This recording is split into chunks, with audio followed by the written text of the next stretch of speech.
નમસ્કાર સાથીઓ, આજે આ દેશના યુવાનો અને વિદ્યાર્થીઓની ખૂબ મોટી જીત થઈ છે.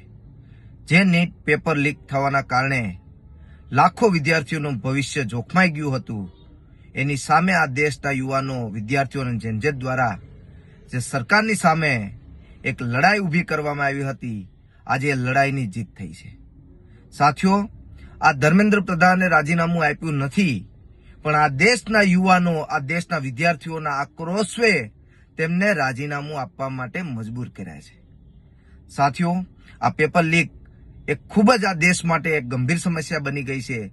ત્યારે છેલ્લા ઘણા સમયથી તમામ લોકો આંદોલન કરી રહ્યા હતા અને તેના ભાગરૂપે આજે એમના શિક્ષણ મંત્રી દ્વારા જે રાજીનામાની વાત છે એ વિદ્યાર્થીઓ માટે ખૂબ મોટી જીત છે. આ મુહિમમાં આ દેશના નેતા આદરણીય રાહુલ ગાંધીજી દ્વારા પણ છેલ્લા ઘણા સમયથી સંસદથી લઈ અને રોડ ઉપરની લડાઈ લડવાનું ચાલુ હતું. વિવિધ વિદ્યાર્થી સંગઠનો પણ આ વિદ્યાર્થીઓ માટે એગ્રેસિવલી રોડ ઉપરની લડાઈ લડી રહ્યું હતું અને આમ વિદ્યાર્થી, આમ યુવાઓ પણ પોતાની જવાબદારી સમજી અને સપોર્ટ આપી અને રોડ ઉપર ઉતરી આ સરકારને પોતાની જે ભૂલ હતી એ સ્વીકારવા માટે મજબૂર કરી દીધા હતા. ત્યારે હું આ તમામ વિદ્યાર્થીઓ, યુવાનોની જીત બદલ ખૂબ ખૂબ અભિનંદન આપું છું.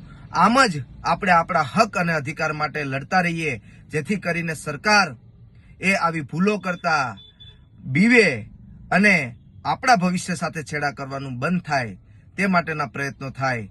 તે જ સાથે હું આજે તમામ યુવાન વિદ્યાર્થીઓને હું ખૂબ ખૂબ અભિનંદન આપું છું. Thank you.